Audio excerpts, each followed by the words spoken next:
ඉපදුන දරුවට නිරෝගී බව ලැබෙන්න කියලා සුබ වේලාවක් බලපු සිටිවල තීරණය කරනවා. යමුනා නදී වරිගෙට වැඩ ඇති මිනිසෙකු ලෙස ඔබ ඉන්න. ඒ ඔබට ජය ජය වේවා. ඉතේ තියෙන දුක් මනසේවා. අසිදු පුතේ නොබ ගුණ කඳ මම කියවනවා. පවුලේ සමතන ආතිරි දෙන්න කියනවා. හැමදාම සියලු දෙවියෝ පවුල රකින්නවා. කෝපික කුළු නිහිනෙන මතං පිටනවා.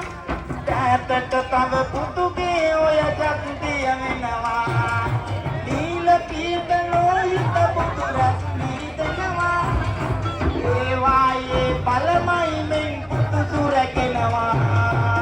නීදවස් කියලා තියෙනවා.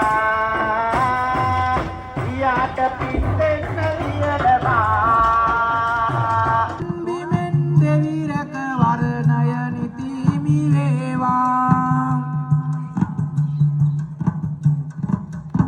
එහෙනම් කෙවෙඳුනි පැතුමක් ගුවනට ගලපන්න. නූපේ සිටගෙන පැතුමට අත සෙත දෙන්න. හර්ෂ සචිර මාතාගේ සෙත් බල සමරන්න. ආදර බර දරුවන් සෑම දෙනාට සෙත දෙන්න. ආදර බර දරුවන් සෑම දෙනාට සෙත දෙන්න.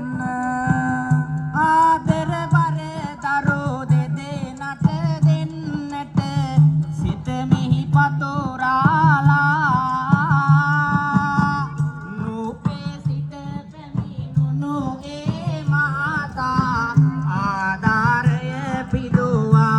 අඟද තොරණට ආදාරය පිදුවා. අංගේ නමගම ලියලා සුදු කොළ අපිට එවන්නට සූදානම් සිටින බව අපිට පේන්නට තිබෙනවා. ඉතින් ඊළඟ ප්‍රාර්ථනය මේ විදිහටයි ලියවෙන්නේ. මාතර 30 කොට සිට පැමිණි රංගන ප්‍රභාත් පුතා විසින් සුනිත් මා දියණියට සෙත් ප්‍රාර්ථනා කරන අතර නියගිය දියණියට පින් ප්‍රාර්ථනා කරනවා.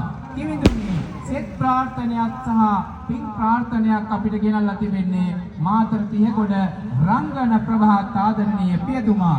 प्रार्थना करमु ඔබේ ආදරණීය සුනිත් මා දියණියට සෙත් ආශිර්වාද වේවා. ඔබේ නියත ආදර දියණිය